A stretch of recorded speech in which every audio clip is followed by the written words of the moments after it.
Still on justice for Mohbad. My people, matter dey ground o, no be small thing o. Our very own Bukky Jesse don come out again with one or two evidence to really prove say this case e no dey kpai now. Say Mohbad kpai, he must definitely get justice. I no wan take much of una time, make una come, make we follow watch this one together. But before then, I still remember una humble Gary Keys. Na me dey bring una latest of all legit info. If you never subscribe to this channel, make una dey help us to subscribe. Hit on notification bell so that they go notify you anytime we drop latest ogbonge tori like this. Let's go there, guys. Psychology was done abroad. Even 100 years deaths, they can still bring out what killed him.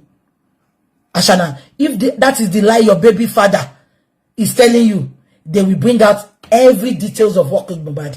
I can assure you that. Now, let me tell you why they bought a small coffin. Because Mohbad days had already broken. Yeah? So they bought that small coffin so that they will say the coffin broke his neck because they got a small coffin. That is why she's emphasizing on that now. Am I communicating? Now, don't forget that Darusha told us the morgue sold him that coffin. We have to investigate that morgue. I believe that the coffin was bought and kept. That was why it took them 48 hours to announce Mohbad's death. Everything has been pre-planned. Am I communicating? Let's continue to listen. This is harrowing to listen to. But anyway, you're a Mohbad's lawyer, you know. But what I want to ask, what about securing full ownership of Mohbad's music to ensure that his family receives royalties that they are rightfully owned? Because this is an area that obviously has not been addressed. We are thinking about the emotional aspect. But in terms of his earnings that should be accrued from his music, how is that being secured for the future? For now, I can tell you nothing is being done in the sense that it will be like a house. She became a celebrity. Am I communicating? Anything that is trending, the person, either good or bad, they become a celebrity. So why is the Temu lawyer? Why is he crying that Baba is a celebrity? Are they jealous that Baba is being celebrated? Baba is being appreciated. Baba is being celebrated and appreciated because he has been consistent with his words. Look at this Temu lawyer. It's just his words and Ashana's words is correlating. They are talking in the same terms. He's not even bringing, you know, from the aspect of being a lawyer, sitting there and saying the father-in-law had become a celebrity. Olori buruku. Enti o lepon. Koro epo kan lo wa lepon e. Kò ní nǹkankan. Ẹ ti wo na ẹ lọ wo gba tó dúró. Olori buruku. Ṣé yan gbọ́dọ̀ rí báyìí náà. Kẹ́ sọ pé kopo lo wà lórí ẹ̀. Gbogbo nǹkan tó fi jẹ́ kó ní làákàyè. Ó di Humpty Dumpty kalẹ̀. Humpty Dumpty sat on a wall. Humpty Dumpty had a great fall. Tẹ́ bá lọ wo gbogbo igun ẹ̀ náà. Bí ìgbà téèyàn ṣubú lẹ́yìn ìyá ẹ̀ ni. Abẹ́gbọ́. Kí ló dé? Ẹ máa ní sùúrù. Èèyàn kọ́ dẹ̀ tí a change profile name ẹ̀ sí Temu lawyer. Èèyàn mọ TikTok ọ̀gbárí yan lọ. Nice rárá. Ẹnì kọ́ dẹ̀ tí a change profile name sí Temu lawyer. Lawyer Temu. Abẹ́ rí wèrè. Ó ṣàtàrí bí abọ́ tó fi ràmọ̀là lọ́dọ̀ ìyá kan. The father-in-law has turned to a celebrity. Why just spiritual ẹgbà? Ìwọ lawyer yẹn. Ẹ jẹ́ ká máa gbọ́ lọ. Gone as far as Ghana radio to go and grant interview to defame our client. I went on. Gone as far as Ghana to defame our client. Where is the client? Your client, a true lawyer. We know that your client had already defamed herself. Did you? I don't want to talk. Ẹ jọ̀ọ́ Mama Lonsin. Ẹ jẹ́ kí sáré gbé. Ẹ jẹ́ kí sáré gbé. Okay, ẹ jẹ́ ká gbọ́ ní 10 minutes. Then masáré gbé best caller wọlé. Then we take it up from there tomorrow. 12 can get ready. I'm a bẹ̀rẹ̀ látọ̀la lọ. Ẹ jẹ́ ká sáré gbọ́. Ẹ jẹ́ ká gbọ́ ní 10 minutes. Ní sáré gbé best caller wọlé. So many stations. There is no reasonable station in this Nigeria that I have not visited. You understand? To say, oh, this is at a point diverted attention completely from the real issue. To say, oh, the child is a grand. Chengo, from a lawyer that is not a Temu lawyer, she said Baba diverted from the main issue to say that Papa Lolo is not Mohbad's son. No, if he's a sensible lawyer, If he had not lost his sense of reasoning as a lawyer, is he going to sit there and say DNA is not part of homicide case? In a civilized world, in a sane country, DNA is part of homicide case. And look at this Temu lawyer coming out from his Iru mouth, his locust beans mouth, saying that Baba distracted them. Because Baba might be a carpenter, but he's very sensible. The DNA is their problem. Why is DNA their problem? They should be proud to have the DNA done. Do you know why? Because why is DNA diverting their attention? DNA is part of investigation. DNA is part of homicide case. So why is DNA now being a distraction? And you are telling me this is a lawyer. Eleyi oko parun lo mati Ashana lo. Eleyi o le ko le ro mu bo te ba ngbo mo ro mu bo en to nje be ni. Temu lawyer aka mo ro mu bo. Orúkọ te baba mi fún niyen. Alohun atodumosu Temu lo ti pàdé. Olórí burúkú yẹn náà ó sori gbígbẹ bí orí ẹja ifolo. Yẹn ló ń fẹ́ 9 million. Ṣé aka wa ènìyàn ṣòro ṣé account ẹ̀ ṣó gba owó tó tóbi bẹ́ẹ̀ yẹn rí. Olórí burúkú ṣẹnu wíwọ́ bí apá ajá. Olóṣì oníṣòkòtò charity. Ènìyàn ṣòro olórí burúkú gbogbo lọ́yà lórí social media ojú wọn lọ fi ń comment. Five fake profile lóní. 5 fake profile. Olóṣì onílé this way too. Owó bàbá tó ń fún ẹ ló máa lọ fi parí páànù lé ẹ. Olórí burúkú ṣàkáǹtì ẹ rí 9 million rí. Olóṣì ó taga bàbá Mohbad ó lọ fi kọ́ ó lè fi kọ́ lè face my slap you ní this way too. Olóṣì ara wa ń ta tó bá rí 1 naira gbà bí o mú lẹ̀lẹ̀ ni ènìyàn ṣòro olórí burúkú ṣòro gbẹgbẹ ẹja ìfúnlo kò jẹun gidi rí bí croissant bí bread ló máa rà ní aldi bí bread bí croissant ẹni náà tẹ́ bá rí ó off white ni kò nẹ́jẹ̀ gidi lára yẹn ló fẹ́ dóko ó ṣokó tírín ó kọ́ ẹ̀dà bí pankẹ́lẹ́ tó fi ń àwọn ọmọ lẹ́kọ̀ọ́ olóṣì ènìyàn ṣòro aláyé bàjẹ́ olórí burúkú wọ́n bá gbogbo plan ẹ̀ jẹ́ wèrè ń sunkún kiri ó fẹ́ 9 million mo bèèrè ní ṣàkáǹtì ẹgbà 9 million láti jọ tó ti ń ṣe kéèsì ṣàkáǹtì ẹgbà 9 million kò ní dá fún ẹ kò ní dá fún àwọn tó introduce ẹ sí bàbá ikú ló máa pa gbogbo yín ènìyàn ṣòro ó mẹ́kọ̀ wọ́n ló ṣòro fúnra rẹ̀ olóṣì ó kún ṣòkòtó ẹ ti rí ní títì rí tó bá wọṣọ tó á mú bẹ́ẹ̀tì primark á fi so ṣòkòtò yẹn ni olórí ibú olóṣì ó ṣorí pípa at 43 orí ẹ̀ ti pa olóṣì mo rántí bàtà sọ pé àṣàdá lọ ṣe secret DNA olórí burúkú ó fẹ́ pè mí pa kò gbọ́n kankan èmi ló bèèrè question lọ́wọ́ ẹ̀ báwo ni ká ṣe rìn ibo lẹ́nà wà ibo lọ́fíìsì yẹn ẹ̀ mọ́ ọwọ́ tó olóṣì kọ́kọ́ pa fún mi ni ìgbà tó máa pè mí padà ó ní kò sí ọ́fíìsì yẹn bẹ̀ ó ní kò sí ọ́fíìsì tèmi dárúkọ yẹn bẹ̀ mo níṣẹ́ ìṣirè ṣáyé yín fẹ́ bàjẹ́ ni ọ́fíìsì wo ni ò sí bẹ̀ mo wá pè yàn kọ́kọ́ lọ bá mi wo bẹ̀ mo wá pè padà mo ní ọ́fíìsì yẹn wà bẹ̀ àní ó máa tán ra ẹ̀ I will send my workers to go and check. Olórí ibu ta ni worker ta ni wèrè ta lọ̀gá ta ni worker aláyé bàjẹ́ ó dọ̀la Fẹ́mi àti ẹ. Ẹ jẹ́ ká pè best caller. Sori wo lawyer Temu ó dọ̀la Fẹ́mi àti ẹ. Olórí burúkú ó sori gbagungbagun ó sori bí orí ayọ̀. Ẹ ma àwọn ayọ̀ black tó ma fi ń dé wọn Nàìjíríà yìí. Ẹ ti mọ̀ mo ti gbàgbọ́ ko ton pè sin.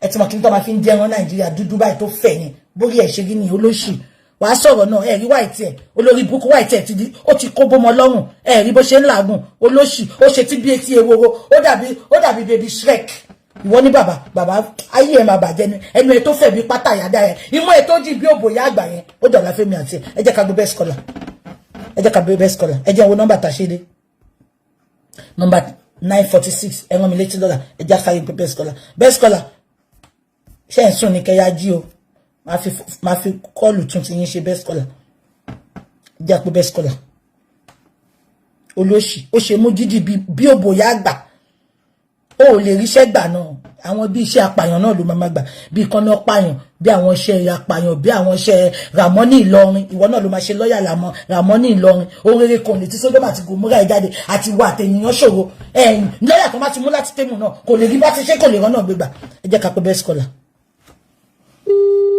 ògì àti mọ́mọ́ ìwọ̀n mi mo dẹ̀ máa mú kí n tó jáde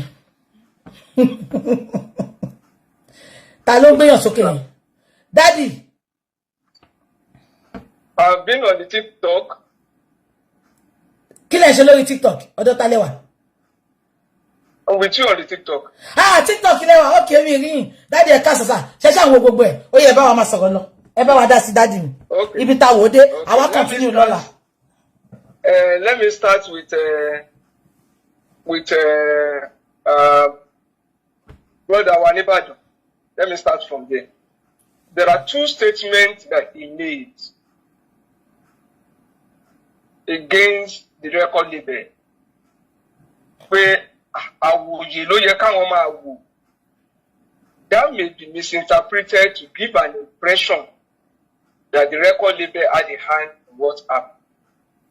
And so far, there is no record. We put record label on anomalies is involved in the bullying. But our original need disagreement with some of their workers in the past. And to blacklist a person when a matter is ongoing may give an impression that that person is guilty. Mr.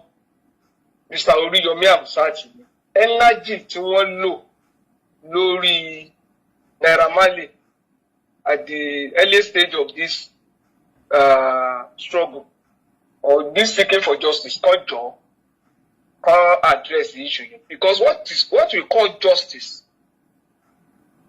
is that things should be done for good reason and in all fairness to all sides. That is on Alhaji Oriyomi Amsati. Let me now start with Wunmi. Let's compare the interview. Wunmi is listening to us. Oh, and that is why she's here. Wunmi. No. I will tell you when you will understand what I mean now. Go and listen to the interview on TVC. After that interview, we complained that it's not possible that Mohbad will grant interview on Tuesday. You know, she said there that she had a podcast on the day he died. He died, yeah. Compare that to that of Arise. She said she was supposed to go for an interview. She quickly changed it. Yeah. She has changed it. From she had a podcast on the day he died, so she was supposed to. Because if you tell us that she was 8 and 18 on that Tuesday morning, how come when the nurse walked into the house, the husband was weak and died? So, you know, she mapa opo dada. Wunmi tó bá tún lọ fún next interview, go assist the one to confirm or debunk bleeding profusely. Tó ṣe wà no police report. Kò lè sọ̀rọ̀ sí. I can bet it. She doesn't know whether to accept or whether to debunk it. And to say that the nurse is going around partying, nurse ń wò pé gbogbo arrange tó wà ńbẹ̀ tó bá tiẹ̀ jẹ́ kó wà ńbẹ̀ kò feel guilty now. The nurse is not guilty. That's why she doesn't feel it. When you let her a boss solo, and you let her pay arrange to my help way, and that is why. Let me tell you something that this lady is doing for all of them. Of course, start to go around, go do what's more bad. Oh, then be woman at the appointed time. Oh, then set the signal to people, be careful. When Spending was in custody, who said the message is Liam is missing you. It's a message. And to balance the code the message here. I'm on the pay, won't say or Liam, won't say or missing so. If that don't get danger with over sort of Spending. Oh, address it where I know you have been very good to this family. I know you have been this and that. Signal you send. And me, I will not agree with what Spending. Spending over na Spending ne ko fẹ́ nu ara ẹ̀, ko fi kọ history ara ẹ̀. Ó l'opportunity láti lè sọ ohun tó ṣẹlẹ̀. Tó bá wu Spending. Tell me, yìí, ó kàn sọ pé wọ́n introduce Spending. Ó ti back it up with another things. Ó lè rán Spending lọ sí ẹ̀wọ̀n. Either hanging or life imprisonment. Only it is even possible that the nurse that came was sent to come and finish that assignment, which implied that this nurse I spending. Oh no loss, no leak out information. But you no loss to work out where we are. So that was spending. Oh no, will get a message or will get a line. It is very clear, and she's ready to go down with anybody. Let me now address the issue of lawyer. The lawyer that is following her around. The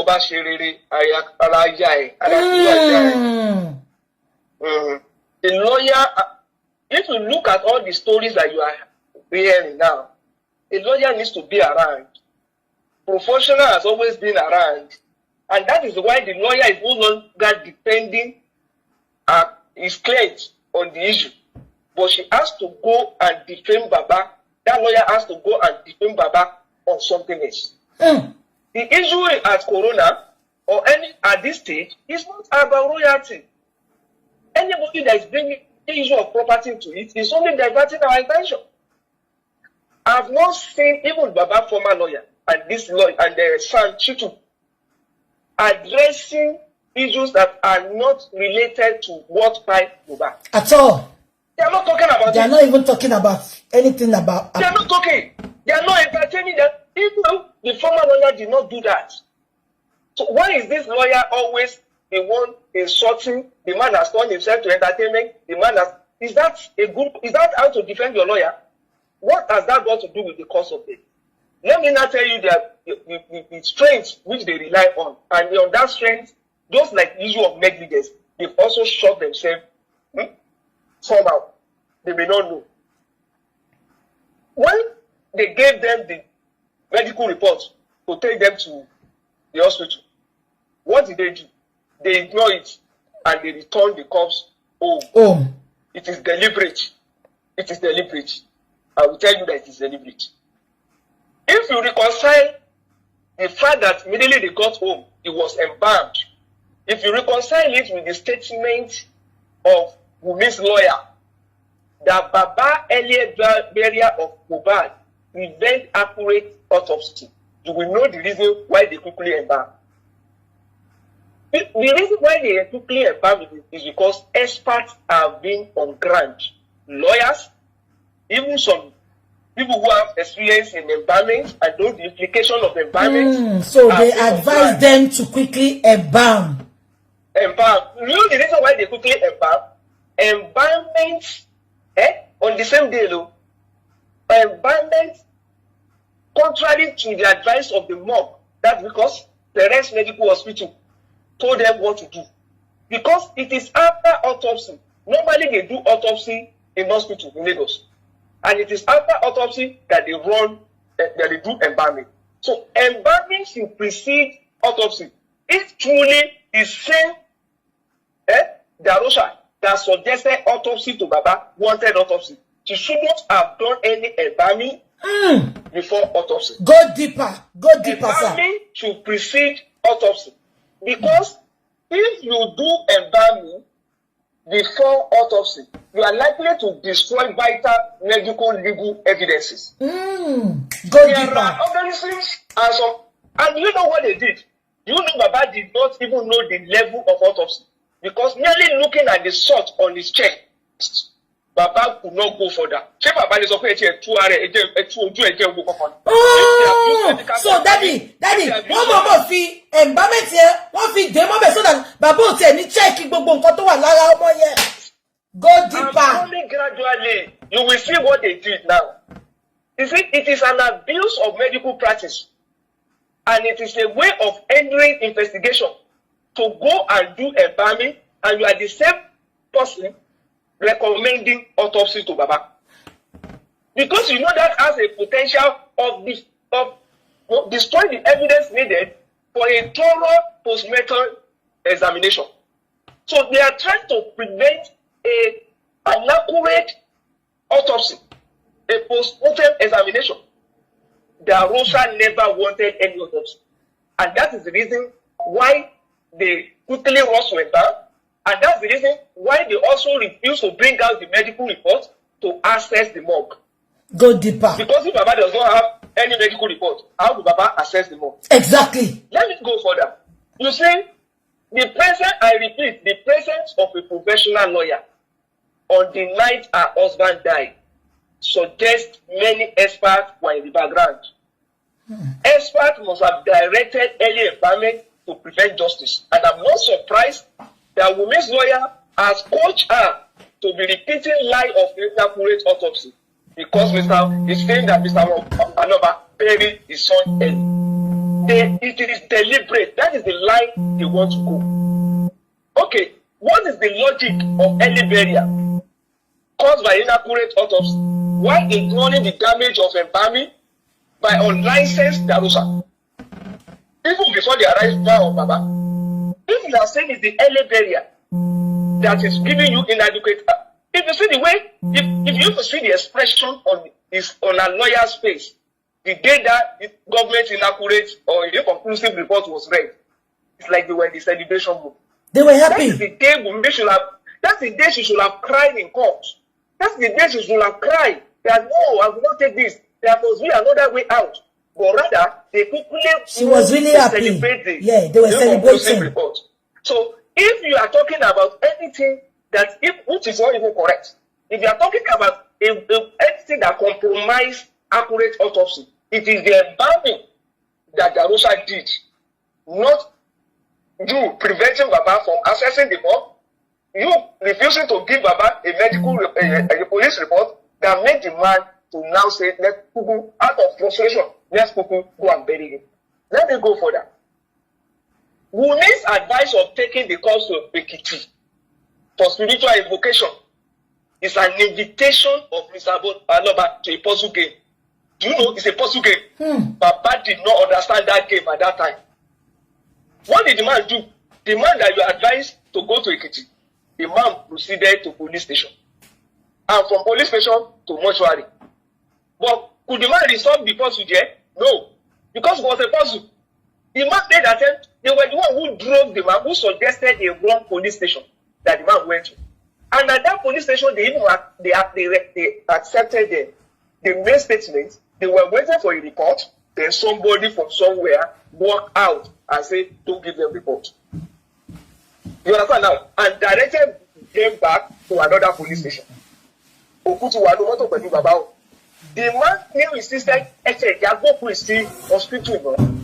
Every other documentation can follow. On getting to the Ikorodu morgue, what happened? You did not give this man. That's why I said the man could not resolve the puzzle. You see, at that time, Mr. Anoba was only interested in reduce the Banujo oil.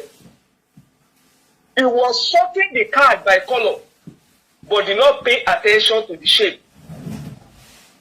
Until fake ballet. Because it was a background. All those things they were doing, they were going somewhere. Until they launched the fake ballet, who said he wanted to bury his son at night. And Daddy, remember, the ballet came out later and said he was lying. Yes. There was a video that he said he was lying on Baba. Yes. Yeah. He was lying. He was lying. That's why it's called him fake. Well, one drunkard that came out to say, it is deliberate. Because that is when they are going to something to just act on demand. And the moment that came out, if the yellow do Baba to laugh, you pay kinon so kinon me. If the yellow say gbogbo elo ru omo yin gbogbo nkan ton so nsin to so pe is the nurse. Why is the nurse even happy after she did this, after she did that? From day 1 to ba yin so, day 2 to sọ̀rọ̀ nurse, day 3 ke gboro nurse. So nurse, the cry of loss, you did not. But Wunmi will not be aware. Embalming that source, embalming illegally. And if anything should happen at the end of the day, who should even go to jail for embalming? It is Darusa. They can no longer lie that Baba. You know, somebody wanted to teach this on another platform yesterday. Yeah. There is Baba that directed embalming. Because they know that if anything should happen, Darusa will not kite it should go. Because Wunmi will still deny. Wunmi is never anywhere. Wunmi was inside the kitchen cooking fried rice for Liam when the strange noise injected her husband. She will tell you that she was serving the affairs and the lawyers jollof rice when Darusa was embalmed. So Darusa too should be prepared. Play. Then thanks to science of autopsy, because a Zoom body, autopsy can still be done on any Zoom body. Exactly. So all the bottleneck tó gbé sí bàbá wájú, Ọlọ́run tó máa mú wọn lóní kí kán tètè launch attack, kán wá sọ pé kán ẹ̀ zoom wọn. So take autopsy tó ti ṣe, and the DNA tó fẹ́ ṣe, tó jẹ́ kọ́kàn yẹn balẹ̀. I told you it's from the day they changed the lawyer. No matter what, who might get to Mike. Because with inconclusive autopsy and the R&D DNA, they were searching it until the change of lawyer came up. Òótọ́ dẹ̀ ni àtìgbà tí yọ ènìyàn ṣòro ló ti ń bọ́ta ló ti ń ṣe interview. Exactly. Wọ́n rí pé plan wọn ti bàjẹ́. Exactly. So all this noise about all this interview, don't stop her from granting interview. Before now, many people had sympathy for Wunmi. Ọmọ yẹn gentle, ọmọ bàbá ń parọ́ mọ́ ni, wọ́n provoke ẹni. Ìgbà tó jáde sí dancing, táwọn èèyàn gbọ́ irọ́ kàbìtì. Ṣé kò ṣe introduction rẹ̀? Nígbà téèyàn ló ń ju ọmọ sínú nylon. Ẹ jẹ́ kó máa sọ̀rọ̀. Nigerians are not fools. Ó gbọ́mọ sínú nylon bag. Ọmọ yẹn pa pẹpẹ irọ́. Nigerians are not fools. Bó ṣe rẹ ẹjẹ́ kó máa bẹ̀rù sí láìpẹ́ lọ. Ó máa pa irọ́ yẹn débi wípé fúnra rẹ̀ ló máa dé station kan tó máa sọ pé òun bẹ́ẹ̀ tó bí náà. Ó máa dé station kan ó máa lóun bẹ́ẹ̀ tó bí náà. Ìyọ́nà á pa irọ́ yẹn débi wípé. Daddy ṣe ń gbọ́, wọ́n ní ó update fún Odùmọ̀ṣù. Mo ní géèmù ni, wọ́n play géèmù ni. Ẹ̀yin máa ń fọ̀ fún géèmù ṣá. Irọ́ ni. It's a win. Kò update fún láti join. Ó ṣe dẹ́sìn. Win for them. You see all these things that they are doing. Even in this struggle, it's one leg in, one leg out. Forget the fact that somebody is shouting justice. It's not everybody that is. Do you think they will not have strategy? Do you think somebody who has done what she has done will not be restless? There must have been people around. They must go for your lawyers. They must go to the chambers to go and find out what has happened there. Exactly. The same way you that you are seeking justice are also reaching out. Oh, of course, they are not relenting. They are going to look for different ways. So don't let us be disturbed by whatever they are doing. And I want to appeal to all of us. Please, we have more than enough material. Wunmi interview should not even move anybody. At all. I can bet you that the least speaker on this justice, on this cause, can counter anything from Wunmi. Because from day one, the same thing last we have been speaking then. facts and we have been consistent. Baba go there yatori. Baba you change your yes, now. That's 2 years. We talk about profusely. They cannot address it. We talk about medical report. Medical report here. Patient don't know they slap one with that medical report. Exactly. Over a different report to that day. Hospital man deny it. Hospital has school.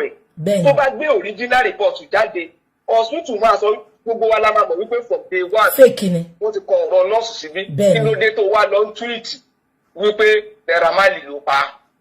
Gbogbo wa máa rí pé from day one she knew something happened in the house but she was never ready to tell us. Talk. She was never ready to tell us. You see? Let me now tell you another thing that happened. Wunmi has never come out to attack profuse bleeding. When police, immediately the DPP went to court and claimed that it's only 2 people that will be arraigned. The first interview that Wunmi granted, you know that she knew something was cooking at DPP. Yeah. Go and listen to Wunmi on Jude. They separated bullying from what time over. Yeah. She said it. I think when DPP must only okay, let's leave the death. What of the bullying? If they're not talking about something, what of the bullying? She quickly separated it. If you look at subsequent interviews, you will see that Wunmi is moving away from Naira. and is now ready to face the nurse. The nurse. And any of those 15 people in the house Go that are deeper. ready. She's ready to face all of them. And for them to just let us know what happened when they arrive home. I can go on and on because there's another lie that she told that when they got to the house that day, they said they went upstairs. They said all of them went upstairs. They were gisting upstairs. She decided to walk into her room. She's trying to prevent, to avoid the fight also at home. Yeah. That everybody just went upstairs. Daddy mi ti débẹ̀ yẹn ni. Ayi mama gbọ́lẹ̀ lọ́la. Gbogbo ẹ̀ la máa analyze fún. Ó fẹ́ avoid ibi pé wọ́n jà. Ṣé wọ́n ti daddy? Ó ná padà wá bẹ̀ òun láàárọ̀ ọjọ́ kejì. Ó tiẹ̀ wá daddy ó máa ń pọ̀ra èlé. Ipò máa ti pàtàkì ara yẹn ló máa bí mi. And she came to apologize. And they always have nice relationship. But all the evidences out there show that the relationship was toxic. But we will never speak to toxic relationship. We will never speak to bleeding prophecy. Daddy, don't forget, even Iya Mohbad confirmed it. I will play the voice note tomorrow. Yeah. She said the Papa Lolo will not die, but the woman like Ashana, that is the woman God will provide for Papa Lolo. The way Ashana treated Mohbad, that is the way Papa Lolo's wife will treat him. So, the only thing that is left for spending now is not for spending to come and say the public should help him. The public are always here. The public are not going anywhere. My sister, am I still on? Yeah, you are still on, sir. You are still on, sir. The public are not going anywhere. And it is not money that will stay spending. It is spending telling the whole world is truth. Spending does not, all this, you must have done something in the past to get courage in the last few days. Spending, don't let any lawyer tell you there is any technicality. Exactly. Spending, don't relent, yo. Speak your truth. When you get, in fact, if they want to block you, you can go and arrange another lawyer. Depose to an affidavit, let it be submitted in that court that you are ready to add to your testimony in the exactly. You are ready to add to your testimony in Corona inquest. Because that the everybody toti back confirm me. Spending that gave you number, that gave Baby number and left. You didn't mention the people that were there when everything happened. You are calling spending. DJ Bami Yenko, Aduga Nko. Why are you not mentioning those people's names? They were present for money tonight. She will mention them. You just can't know one year. To bash a mistake. Let me tell you, the reason why I still want to condemn spending this information about fighting or whatever today. It's spending that gave us. Spending told us, yeah. It's spending, no. And Daddy, don't forget that according to Abora Jebi, she said spending spoke with her just because she wants to prove something. She quickly came online to talk about it, and spending decided to lie that he didn't tell her anything. Yes.